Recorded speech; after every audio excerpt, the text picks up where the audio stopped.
Alors parmi les sujets un petit peu piégeux que vous risquez de rencontrer lorsque vous faites du montage, il y a une notion qui est importante, c'est la notion de zone de travail et de taille de l'image. Alors c'est pas tout à fait la même chose, la zone de travail et la taille de l'image. La zone de travail, c'est la dimension finalement modulable de votre plan de travail. Alors que la taille de l'image, c'est la taille réelle, entre guillemets, de l'image sur laquelle vous travaillez. Donc la nuance est assez notable, mais on va essayer d'expliquer ça. Par exemple, ici, vous avez cette photo avec ce masque, et cette autre photo où vous avez une personne qui marche avec un masque derrière.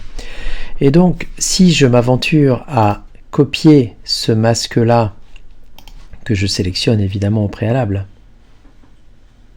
voilà, en évitant de prendre les yeux si je peux, mais si je n'y arrive pas, je n'oublie pas qu'avec l'outil ici moins, je vais pouvoir supprimer la sélection, je vais pouvoir copier naturellement mon objet, activer l'image cible, mais je ne me suis pas encore occupé de savoir quelle était sa taille. Et donc je vais décider de coller. Et quand je vais coller, ben là je vais avoir une drôle de surprise, je me dis oh là là, qu'est-ce qu'il est gros ce masque, tout simplement parce que si j'avais pris le temps au préalable de faire un tour dans Image, taille de l'image, je me serais rendu compte que cette image-là faisait 4500 pixels de large sur 3000 pixels de haut. C'est-à-dire que c'est une assez grosse image. Et donc comme cette image est grosse, le masque est gros, et comme je n'ai pas fait attention avant de travailler à la taille de l'image cible, je vais maintenant le vérifier dans taille de l'image. Ah bah ouais, effectivement, j'ai 1400 pixels de large sur 2000 de haut. Donc grosso modo, si je fais le compte, ici, regardez bien, j'ai 4500 pixels, et là j'ai, dans la deuxième image, quasiment entre 3 et 4 fois moins de pixels. Donc c'est pas étonnant qu'à l'arrivée, quand je décide de copier-coller un élément de cette image plus grande vers cette image plus petite, l'élément arrive de manière énorme, a priori, sur l'image cible. Alors là, évidemment, bon, on a quelques solutions pour régler ça, notamment le fait de faire CTRL-T sur le masque et de le réduire, mais commencez à comprendre que si ces choses-là, on les anticipe pas bien en amont, on peut avoir une mauvaise surprise. Et ça serait évidemment encore plus embêtant dans l'autre sens, parce que si je décidais cette fois-ci de copier le masque ici, dans cette photo-là, alors c'est pas forcément évident à attraper, hein, mais je vais essayer. Alors a priori il m'embête un peu, donc je vais pour une fois exceptionnellement utiliser mon lasso. Bon, c'est juste un peu long et vous me pardonnerez hein, si je suis un petit peu grossier dans ma démarche. Donc je fais des clics comme on l'avait fait pour la pyramide du Louvre, hein, si ce n'est que c'est un peu plus long ici puisque il y a plus d'arrondis. Mais enfin, à l'arrivée, j'y arrive. Vous voyez, je ferme. Et donc je vais copier mon masque et le coller dans ma photo cible. Et là, par contre, je me retrouve avec un masque tout petit parce que je pars d'une petite image vers une grande image. Donc ça, c'était la première notion dont je voulais vous faire part. C'est important quand même, quand vous envisagez de faire du montage, de regarder un petit peu les tailles d'image des documents respectifs sur lesquels vous allez travailler, de manière à savoir s'il va y avoir des problématiques d'agrandissement importantes ou pas. Et la deuxième chose sur laquelle je voudrais insister aussi avec vous, c'est la notion de zone de travail.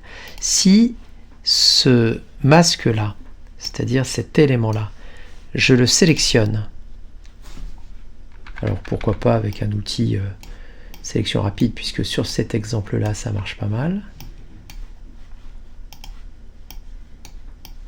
Voilà. Bon, c'est un peu long, hein, mais j'essaie de réduire le temps passé là-dessus. Voilà, il me paraît un petit peu lent. Voilà, pardonnez-moi. Je n'oublie pas de prendre le moins avant d'enlever ici le trou au niveau des yeux. Je vais copier cet élément-là. Je vais demander un nouveau document et je vais choisir ici, pourquoi pas, un fond transparent. Je crée et je colle. Voilà.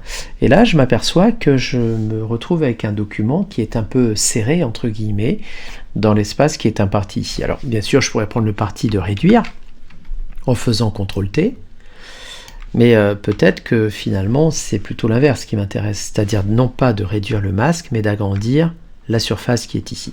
Et donc le deuxième élément dont je voulais vous parler, qui n'est plus taille de l'image, mais taille de la zone de travail, à ne pas confondre, eh bien dans taille de la zone de travail, je vais pouvoir ici cocher l'option relative, de manière à remettre les compteurs ici à 0, et décider d'agrandir par exemple en largeur et en hauteur d'un certain nombre de centimètres la taille de mon plan de travail. Vous voyez, donc j'ai rajouté 10 cm en largeur, 10 cm en hauteur, je valide. Alors ce qui aurait été sympa, c'est d'avoir par exemple une case d'aperçu pour voir ce que ça donne, donc là c'est pas grave, je valide. Et oui, je commence à avoir un petit peu d'espace autour. Alors si 10 cm c'est pas suffisant, parce que là vous êtes quand même sur un assez gros fichier, donc c'est normal, hein. Donc je retourne là-dedans, je rajoute pourquoi pas 30 de plus, 30 de plus. Alors tout ça a une conséquence à l'arrivée sur le poids global, mais voilà, l'idée c'est ça, c'est d'être capable finalement d'intervenir sur la taille de votre plan de travail après coup grâce à la fonction taille de la zone de travail.